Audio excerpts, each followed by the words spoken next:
right, good morning, everybody. Today is Wednesday, May 13th, 2015, and this is Before the First Cup with Jules here on UCY.TV.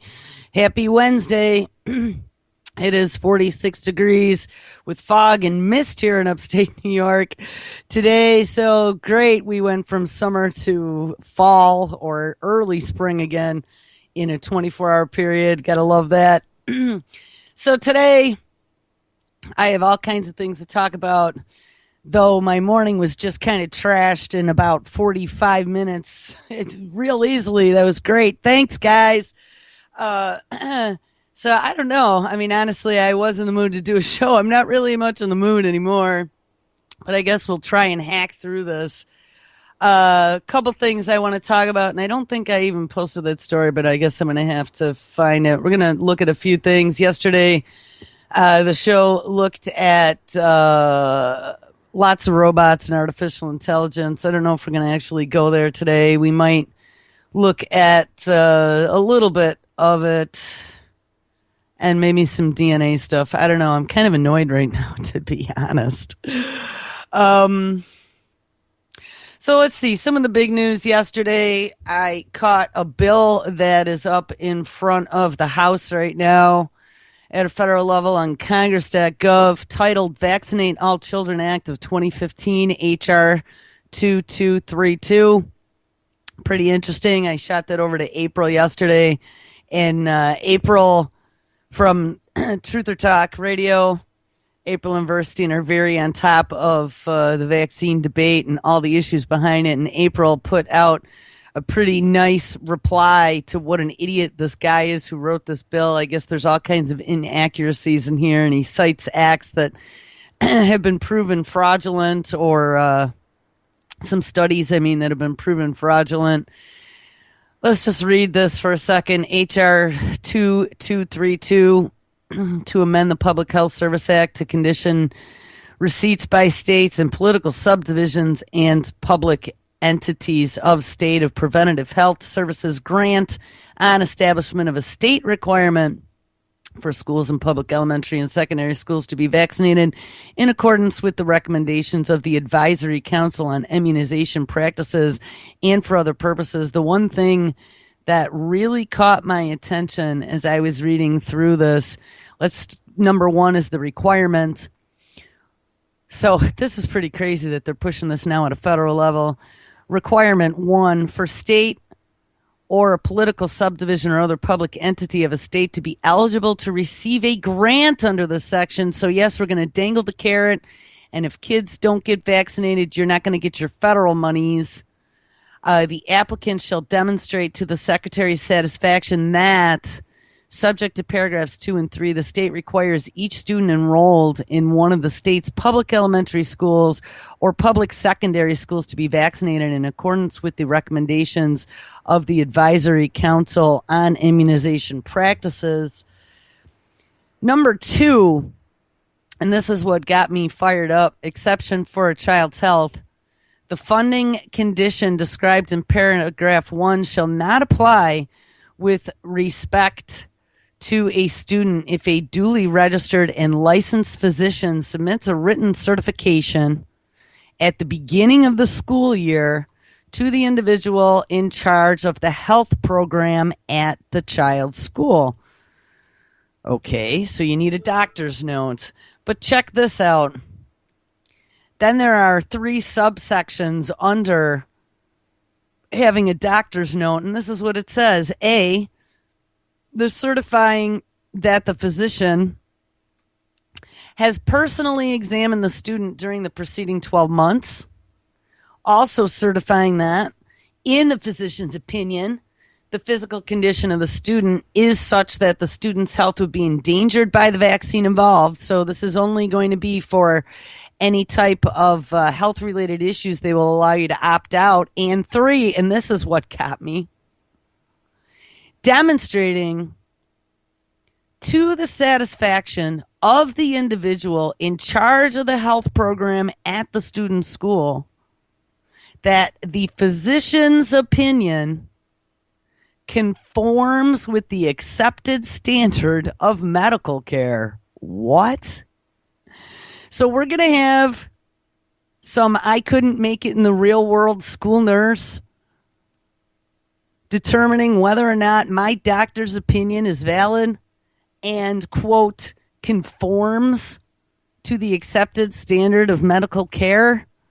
Who the fuck is that? That really pissed me off. I mean, if you've... I can't even go to a dentist, and we have the 6-month dentist battle that's going to be happening this afternoon again with some doofy nurse who doesn't have half a fucking clue telling me that if I don't get every 6-month x-rays or spray my kid's mouth with BPA-laden tooth sealant, that I'm neglectful of my child. So now we're going to have some doofy school nurse deciding whether or not my physician's opinion conforms to the accepted standards of medical care. Whose accepted standards? Your standards? The state standards? The federal standards? The standards for logical health care? The standards that look at research and question the narrative when all the research that's out there is backed by multi-billion-dollar corporations who don't give two shits about your child but are worrying about their Q3 profits? This really has some issues, and, you know, I got a pounding headache right now on top of all this, so thank you again first thing this morning, because I have a couple big fucking bones to pick when I get off air. But whose standards are we talking about here? And like I was saying before with the shiv that they're trying to really stuff down between the vacker and the anti-vacker parents, this is going to be pitchforks and torches. Mama bears are not going to take too fucking kindly to doofy school nurses deciding. And I mean, look at what they're going to do now. Let's put the Stasi hat on the doofy school nurse and make her feel like she's important. Because you know what? That goes to people's heads. Just like the pseudo-intellectuals that come on this network, one in particular is a guest who thinks he's just so fucking smart that he can sit there and destroy people's opinion because he's so fucking smart. I had an old friend like that. And you know what? I wanted to gouge his eyeballs out every time I heard him talk in his snarky tone, telling everyone how fucking smart he is. It's just very irritating. And these people who don't do any of the research. I mean, I spent half my night last night sitting up reading about dental sealants. So I was armed again for the third fucking time in a row with all the data in my head, looking at how there are ethical dentists out there who are saying back up the truck because we have no real studies at all on any of the long-term effects of spraying this BPA-laden plastic into your child's mouth, especially between the ages of 8 and 10. We have no idea what this is going to do in the long term, though in animal studies, it shows all kinds of bad endocrine effects.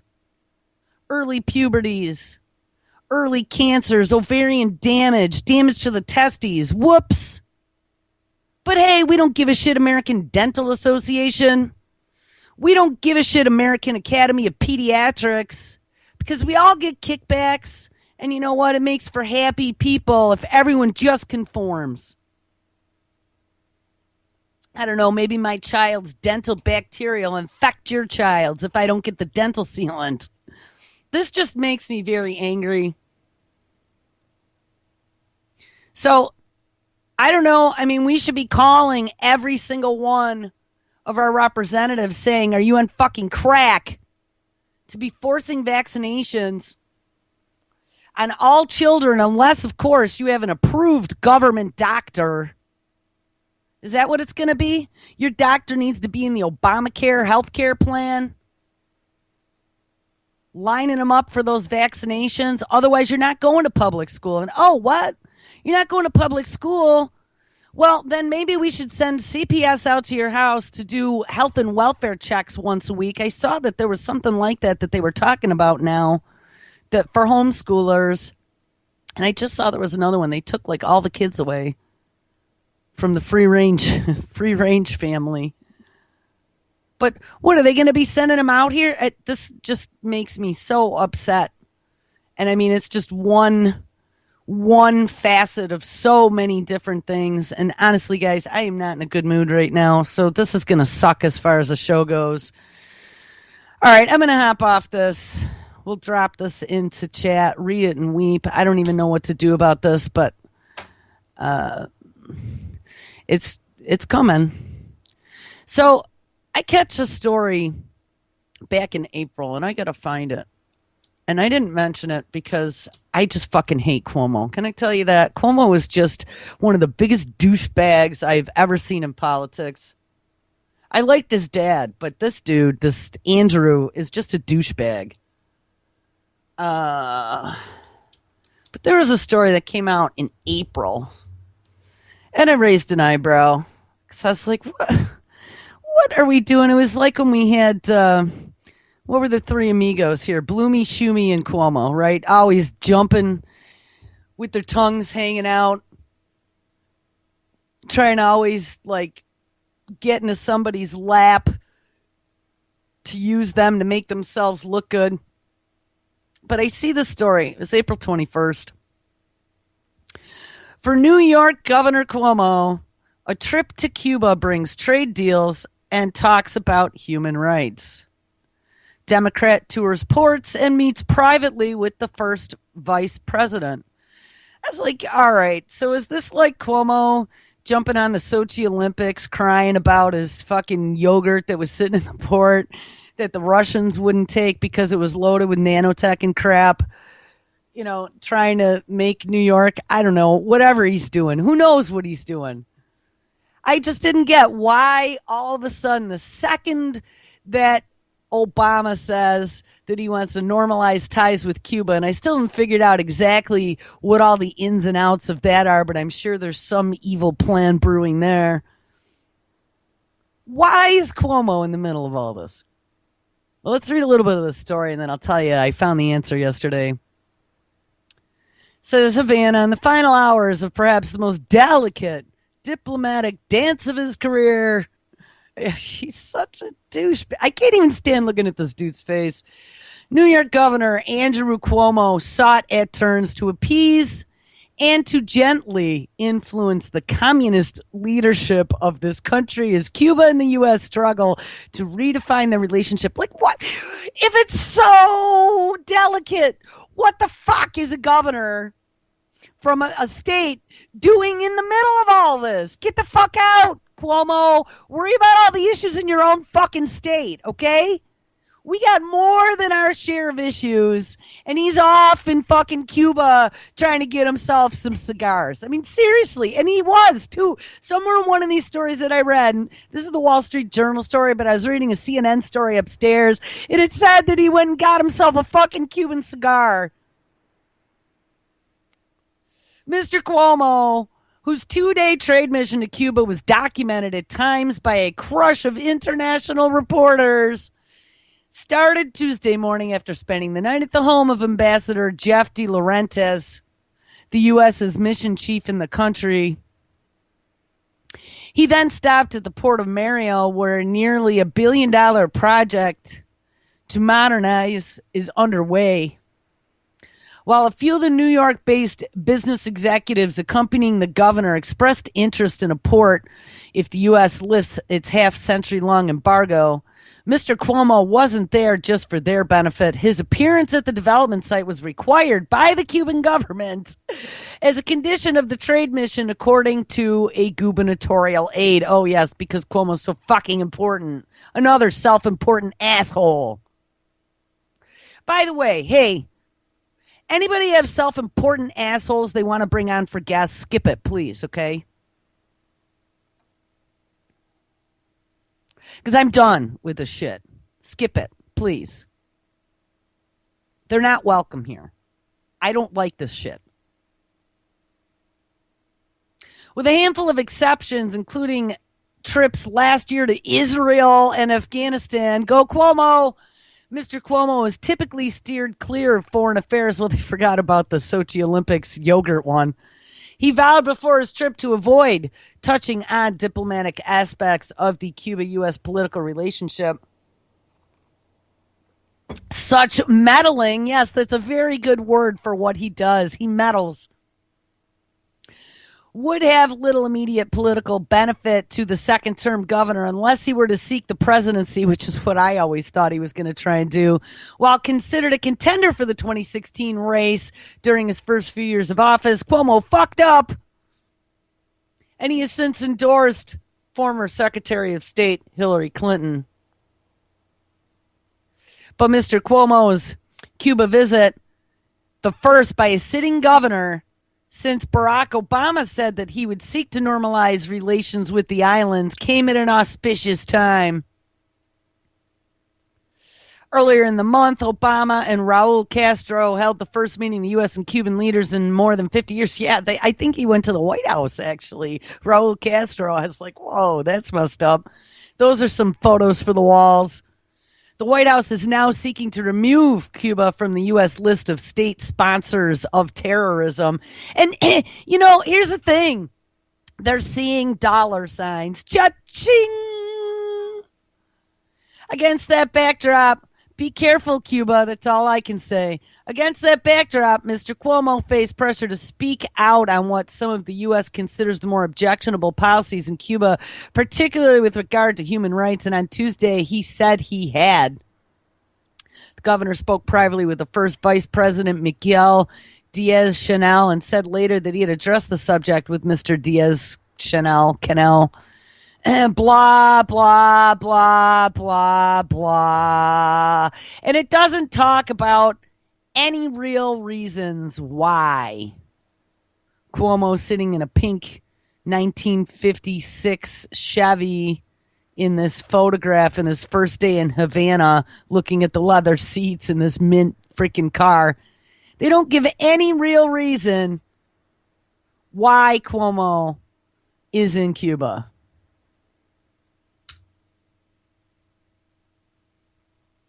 Yeah, he is self-important and snarky. And you know what? I think that's his female alter ego, by the way. I don't want him here. He's done. Well, here's the real reason why Cuomo went to Cuba. Comes out what? 3 weeks later? Roswell Park Cancer Institute is in Buffalo, New York. I have a friend that actually works there. I mentioned that. I also, way back when Fukushima first happened, I was still getting corporate press releases from large corporations around Buffalo. And at that time, and I remember getting a press release talking about how the Department of Defense, and it was odd because the press release is now gone, and you never really saw it in the news, but the Department of Defense had funded a big study at Roswell Park Cancer Institute to start testing some of their new DARPA technology for anti-radiation on dying cancer patients. I thought that was very disturbing. Again, the desperate, with their mad science gone mad and using the desperate to line up. And of course, it was being done in the name of trying to make the dying's last days going through chemotherapy that probably wasn't such a good idea to begin with, a little more comfortable. But on the flip side, it was Department of Defense and DARPA dollars, DARPA technology that they were testing on these dying people.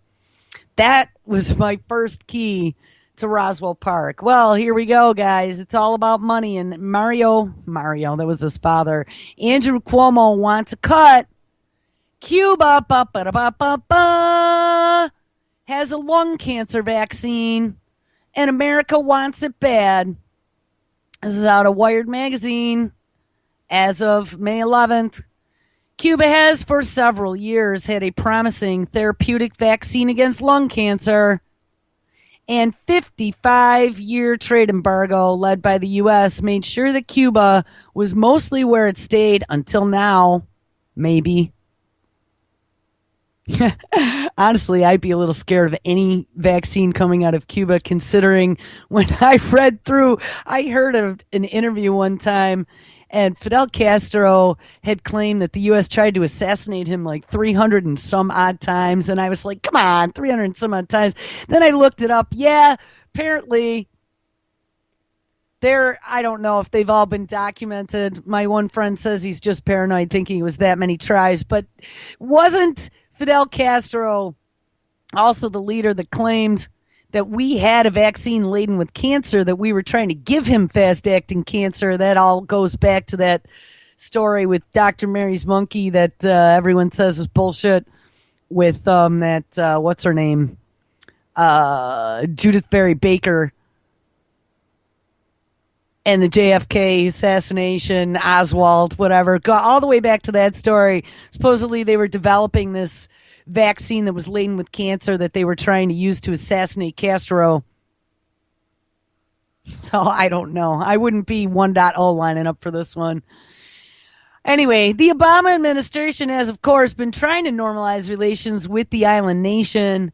And at last month, during New York Governor Andrew Cuomo's visit to Havana, Roswell Park Cancer Institute finalized an agreement with Cuba's Center for Molecular Immunology to develop a lung cancer vaccine and begin clinical trials in the U.S. Ha ha ha! Busted! I got to tell you, when I saw Cuomo go into Cuba, I was like, what?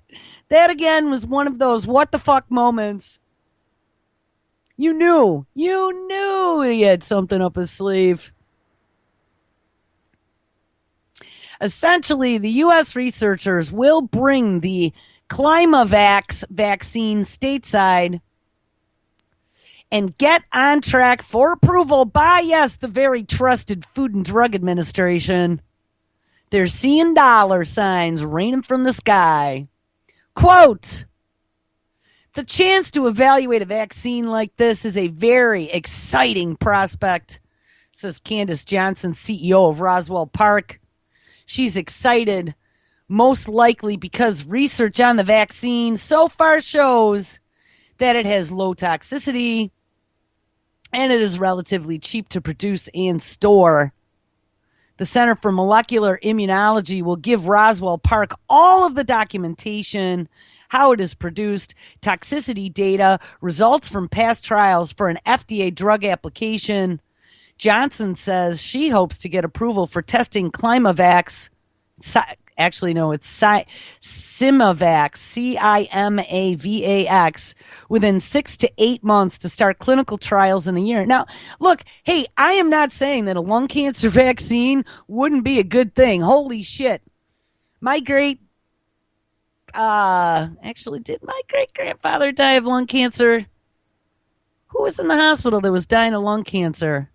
My mother's best friend's dad, died of lung cancer. That wasn't my great-grandfather. He saw her. They were actually in the hospital at the same time. One of my dad's good friends died of lung cancer. I mean, we've all known someone with lung cancer. With all the crap we breathe in the air, all the people that smoke, it would be a great thing. But I don't know. I wouldn't be number one lining up for this. That's all I got to say. Cuba, I'm sure Cuba wants to boost their economy. They still is. I don't know if they still are communist. I really don't know much about Raul. I know Fidel didn't trust us as far as he could throw us. Just seems odd after all these years. All of a sudden, we open the doors and there's all kinds of cooperation now out of the blue. This almost looks like a Trojan horse if I didn't know any better. How did Cuba end up with a cutting-edge immunological drug? Well, Though the country is justly famous for cigars, rum, and baseball, it is also some of the best and most inventive biotech and medical research in the world. That's especially notable for a country where the average worker only earns $20 a month. Cuba spends a fraction of the money the U.S. does on healthcare per individual, yet the average Cuban has a life expectancy on par with the average American. They've had to do more with less. Hey, that's the motto of Microsoft, says Johnson. So they've had to be even more innovative with how they approach things. For over 40 years, they have had a preeminent immunology community. You know, I would love to find out that it was either some sort of cannabinoid or some sort of turmeric derivative. Despite, I mean, I don't know. They don't really kind of give anything about this. I'll have to dig into this Kimavax.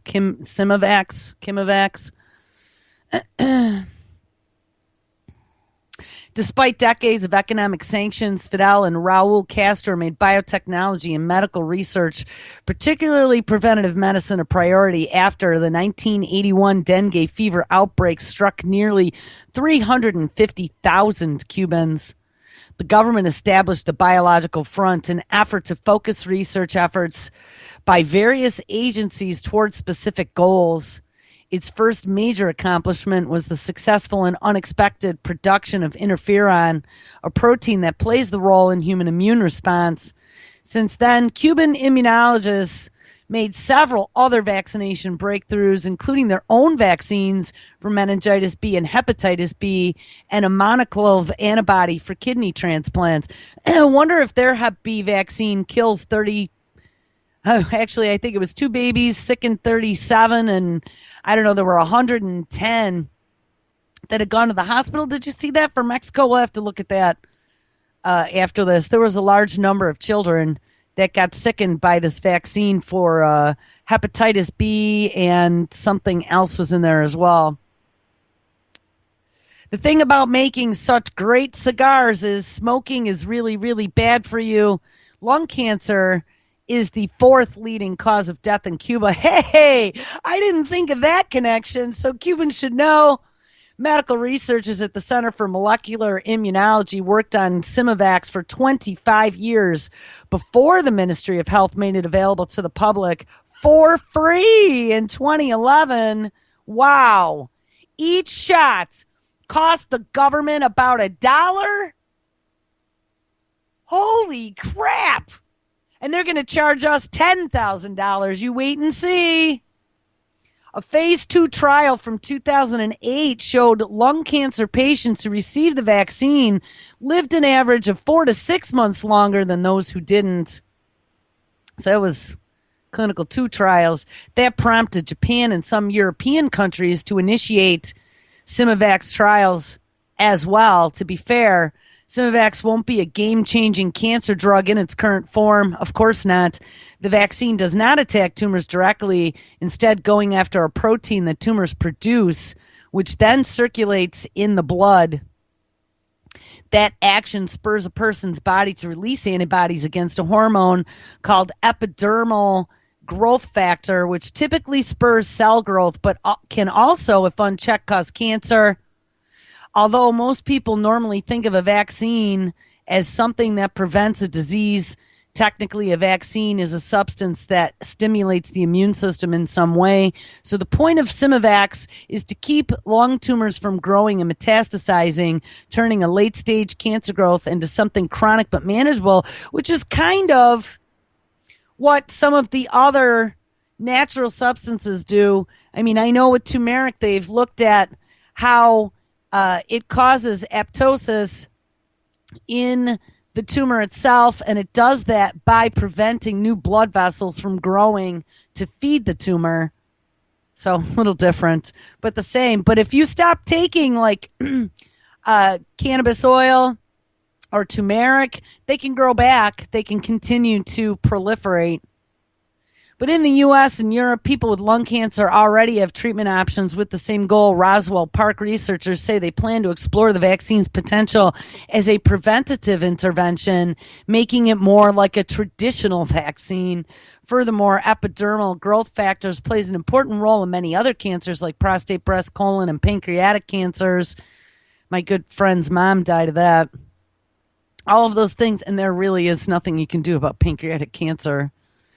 All of the things that are potential targets for this vaccine, says Calvin Lee, an immunologist at the company, mostly for financial reasons. Cubans didn't test SaneVax that way at all.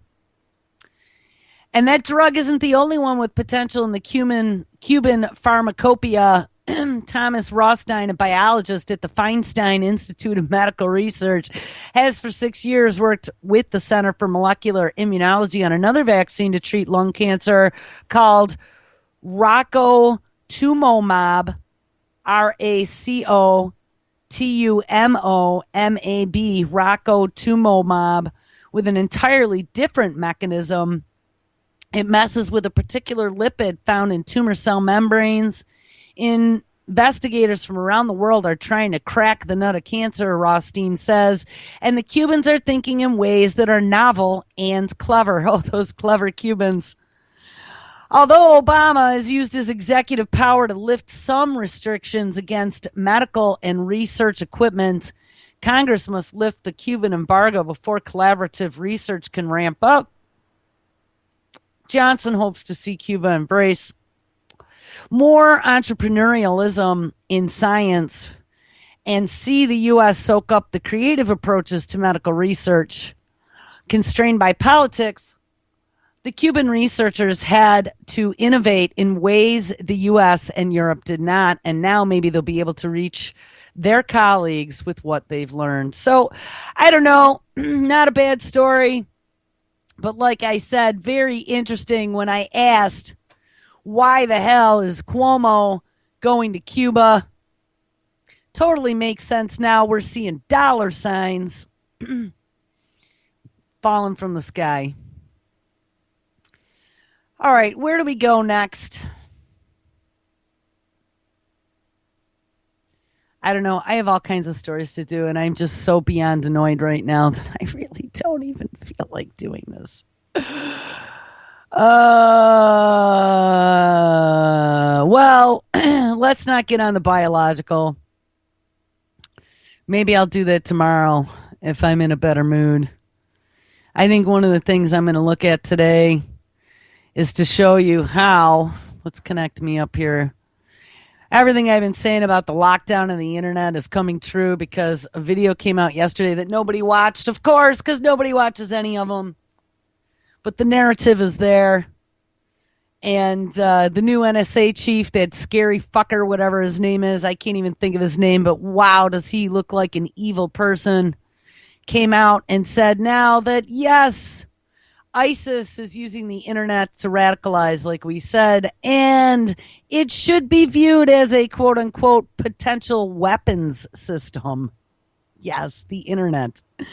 I got to play this for you. Hold on. I wish my head would stop pounding.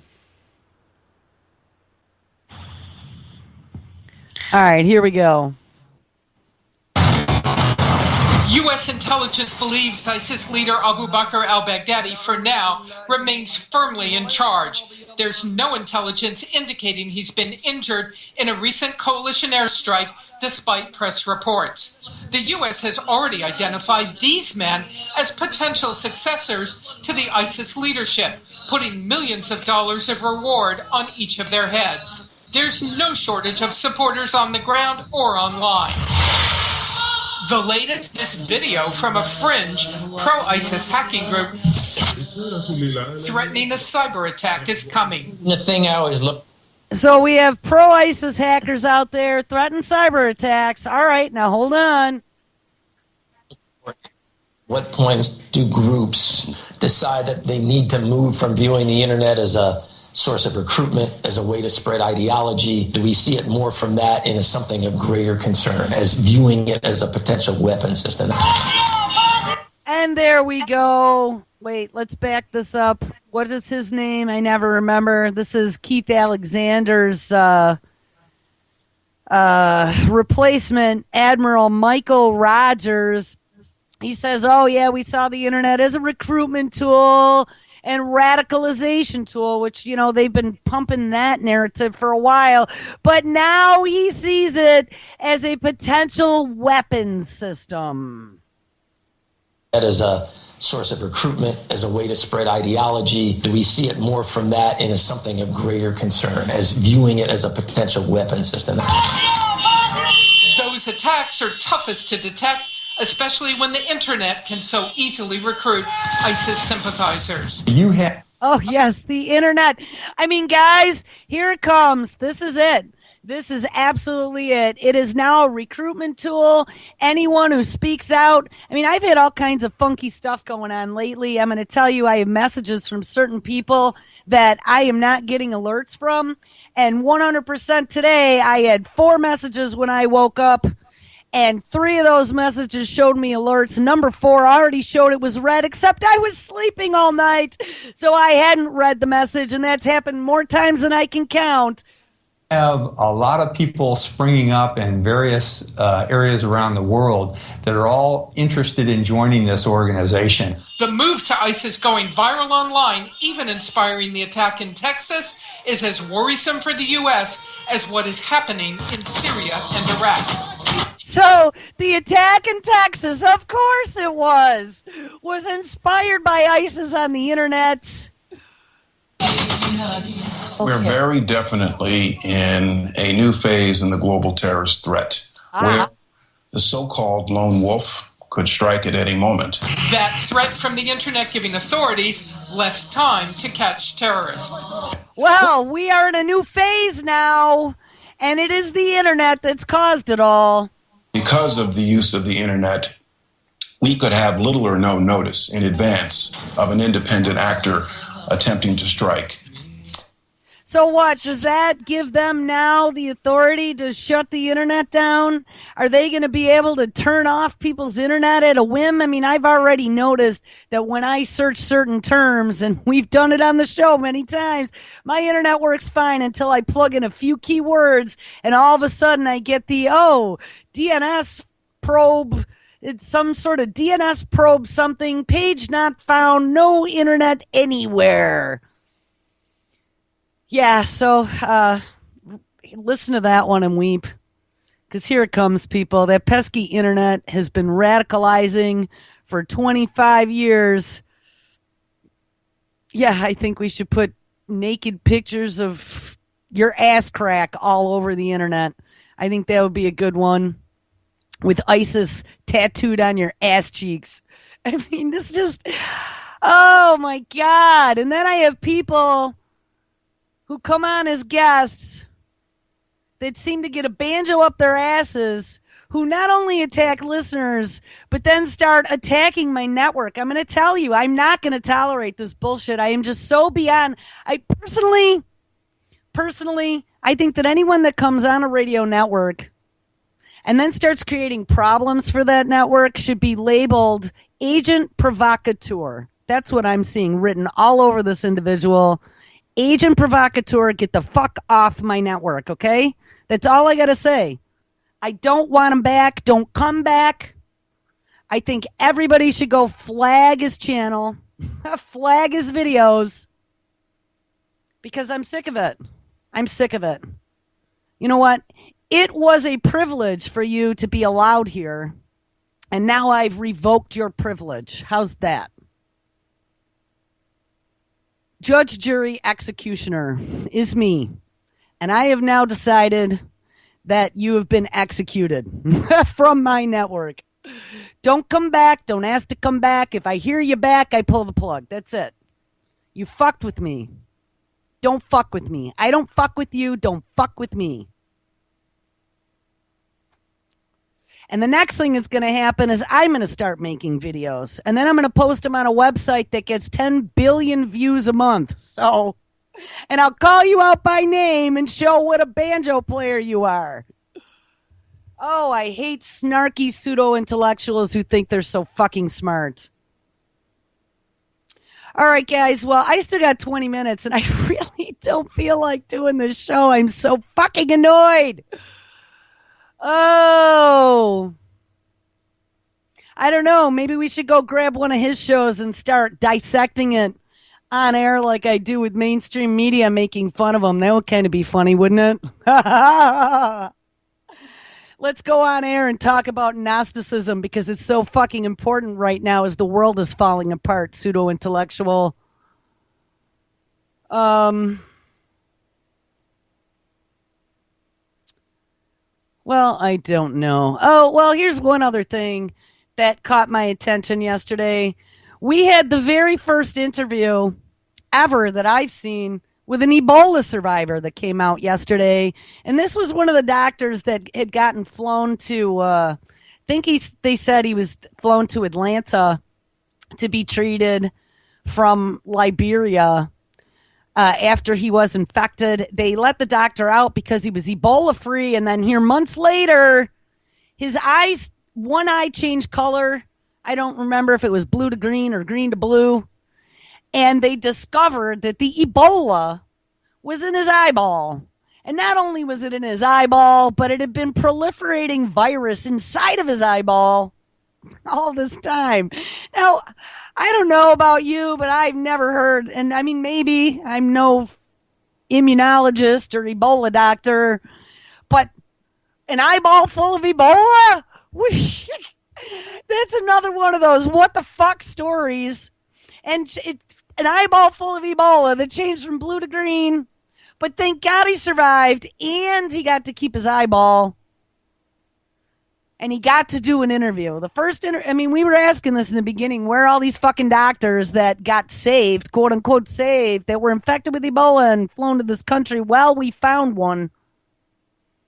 How can Ebola hide in the bodies of survivors? I also read a story not too long ago about a gentleman who had been cured in October, and apparently he had sex with 4 different women over the last few months. One woman became infected, and I think we read that story, and it was through semen. And I mean, he was apparently cured since October. So, all right, let's hear the very first interview that I'm aware of from an Ebola survivor. Oh, wait a minute. I need to join the call again. All right, here we go. This weekend marked a major milestone in the fight to end the Ebola outbreak. Liberia was declared Ebola-free after 42 days without a new case. Many took to the streets to celebrate, and efforts are underway to rebuild schools, hospitals, and other clinics. The disease has killed more than 10,000 people in West Africa, including 500-plus healthcare workers. While the outbreak has slowed considerably, there are new health complications for survivors. Dr. Ian Crozier is one American healthcare worker who nearly lost his life while volunteering in Sierra Leone with the World Health Organization. After contracting the virus, he was evacuated to Atlanta's Emory University Hospital, and he eventually recovered. Months later, the virus was found in his eye, and it nearly blinded him before a series of procedures and treatments. He is still experiencing a number of other symptoms, but he joins me now. And Dr. Crozier, welcome, and we're so glad to see you doing much better. Good afternoon, Judy. It's a pleasure to be here. It's a pleasure to be anywhere. Tell us, first of all, how are you doing? It's, been 8 months since you were first diagnosed? So I'm doing remarkably well given what I've been through. You know, first of all, I'm fortunate to be here and to be alive. And secondly, to be looking at you through 2 fairly clear eyes is quite remarkable. So still struggling with a few symptoms that have been part of my sort of post-Ebola syndrome, but I'm doing much better than I was a few months ago. Thank you. Tell us briefly about what happened in your eye, and is it gone? Is the Ebola now gone from your eye? So in early December, we call uveitis. Forgive the medical speak, but it actually reflected a great deal of inflammation inside the eye, to put it simply. And once that began, it became obvious that it was going to be severe and that it was going to be sight-threatening. As part of my evaluation, because we were really worried about a risk for other viruses after a long hospital stay, Steve Ye at the Emory Eye Clinic introduced a needle into the front room of my eye, the anterior chamber, and there he found incredibly high numbers of active and replicating Ebola virus, which was a great surprise at the time. And that was treated, and today you are much better, but as I understand it, it may still be there. Yeah, so to get back to your question, I received some experimental treatment and a lot of anti-inflammatory medicine, steroids by mouth, steroids by injection into the eye, and topical steroids. And unfortunately, to actually know for sure that the virus is no longer there, we would need to reintroduce that needle and tap the eye again. And given the fact that the pressures in my eye have been low, that procedure's risks probably outweigh the benefits. That may come down the road. There is every indication, given the clinical improvement that I've had. I mean, it really has been sort of a Lazarine return of the eye, that the virus is no longer there, but I can't say that for sure. But it's our understanding that it's not contagious, though. So it's very important to point out, actually, this was inside the eye, in the anterior chamber. My tear fluids, the conjunctiva, which is the outside of the eye, those swabs were all negative, even at very high levels inside the eye. So it's important to point out that even despite finding Ebola inside the eye, there's no risk of transmission by casual contact. This is important because Ebola survivors on the ground are facing a fair amount of stigma already, and I don't want this finding to add to that difficulty. I mean, here's the question.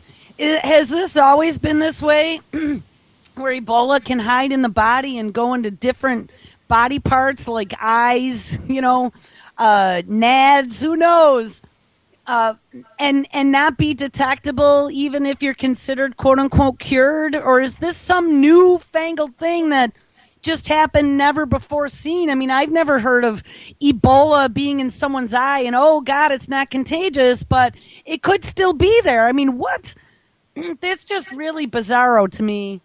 Well, this was not only an enormous physical challenge for you battling your way back, but it has to have also been a psychological challenge. You've spoken of having survivor's guilt.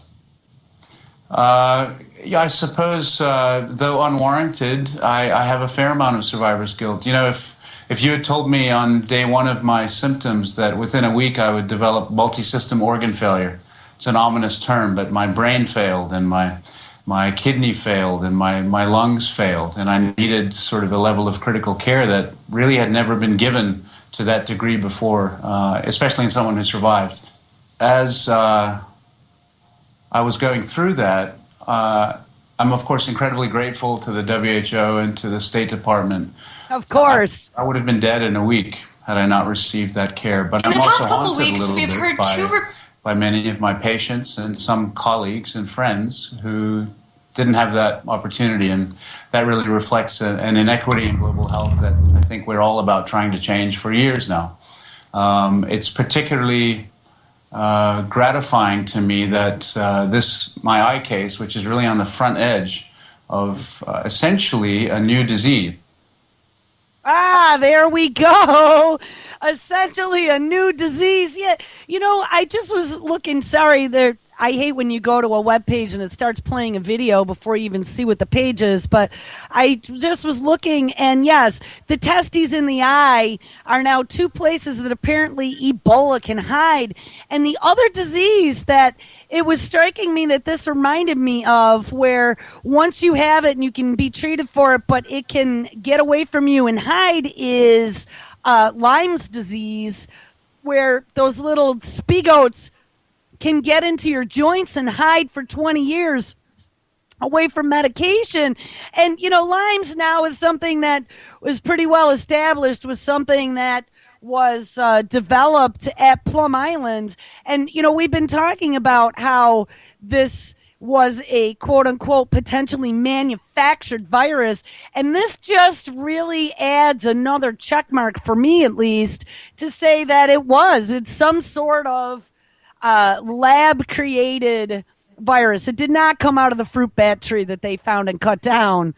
An inequity in global health that I think we're all about trying. And I want to say one more thing. Thank God for the State Department and the World Health Organization, as he said. Trying to change for years now. It's particularly gratifying to me that my eye case, which is really on the front edge of essentially a new disease.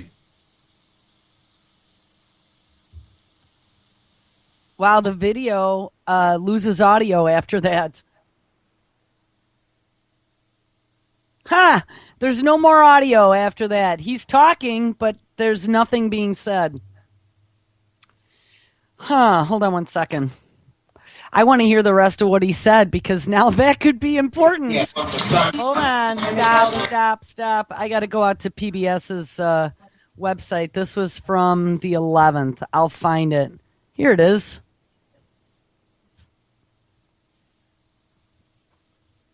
Oh, he did a 54-minute interview.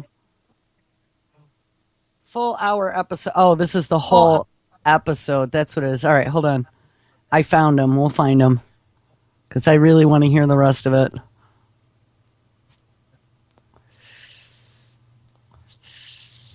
Long hospital stay. Steve Ye at the Emory Eye Clinic introduced a needle into the front room. We'll move this forward. I'm, of course, incredibly grateful to the WHO and to the State Department. I would have been dead in a week had I not received that care. But I'm also haunted a little bit by many of my patients and some colleagues and friends who didn't have that opportunity. And that really reflects an inequity in global health that I think we're all about trying to change for years now. It's particularly gratifying to me that my eye case, which is really on the front edge of essentially a new disease. We had a little signal back in the 1990s of some eye disease in survivors, but this is really a new disease in some ways. And so the fact that my case can hopefully directly and immediately and relevantly be translated to West Africa and prevent West African eyes from going blind is very gratifying, because I certainly struggle with holding those two things in tension. So this is essentially a new disease. That's great. Well, and I did want to ask you about that. You just went back to Sierra Leone a few weeks ago, and what did you find there? And it is the case, as you say, that your own experience can be of help as doctors try to figure out the post-Ebola difficulties that other survivors are having. Yeah, so people obviously are taking care of survivors on the ground there, and John Fankhauser at the ELWA hospital, an SIM mission hospital, who's been caring for survivors for some time now and is, in a sense, one of the on-the-ground experts, was seeing patients with eye disease. He invited a small team from Emory, headed by Dr. Steve Ye, and we, within a short week, saw over 100 Liberian survivors with eye complaints.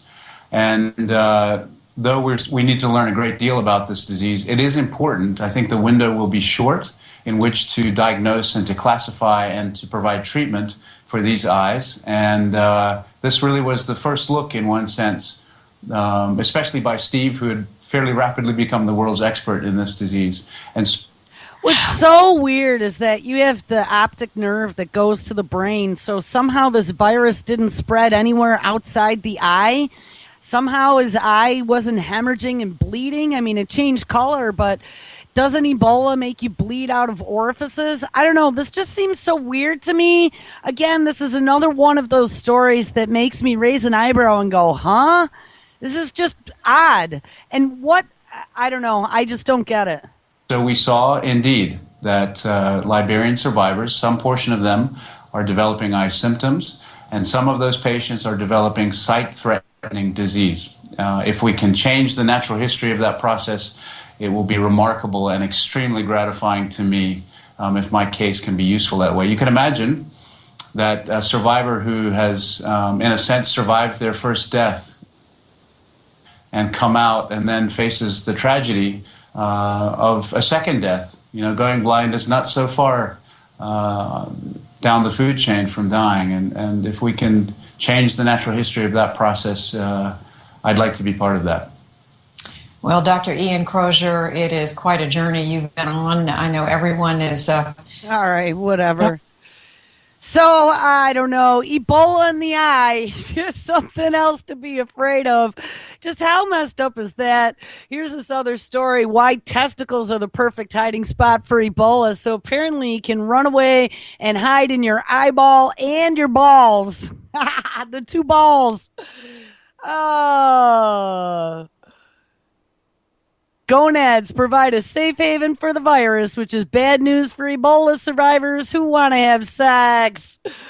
I don't know. I don't really feel like digging into this anymore today. Not a good morning. I think I'm going to go back to bed and start all over tomorrow. Yeah, we got a minute and a half. I don't know, guys. I don't know what else to say. Thank you for those who ruined my show today. Thank you very much. I really don't have anything else to say except for expletives and nasty things. So make sure you guys stick around. I don't know, it's Wednesday night, so what's on tonight? We have... I'm not running the show, by the way, today. In the 5 o'clock slot, I'll run a different one. The boys from New York are on at 8. Josh is on at 6 p.m. Eastern. Truth or Talk with April and Verstein. This is their mommy special. The replay from Sunday is running at 9. And Antimedia with Nick and DB at 11. And it's Wednesday. So, I don't know. Wednesdays suck as bad as Mondays sometimes. All I got to say is... you know what? I am so nice to people and I let a lot of things go, but I'm not letting this go. And if you come on my network and you start dissing my listeners and then you start attacking the network, you just declared war on me. And I don't know what else to say to you, but you must be A, very immature and B, not so smart. And I mean, I don't know what you're thinking, but it's not going to fly with me. And I'm not going to take an apology. Because you've done it 3 times now, and that's 3 strikes. I have a very strict 3-strike policy. It's happened before, and it's happened again. So please don't even ask me for forgiveness because it's done. All right, guys, everyone have an awesome Wednesday, and hopefully tomorrow's a better day. All right, we'll catch up with you tomorrow. Take care.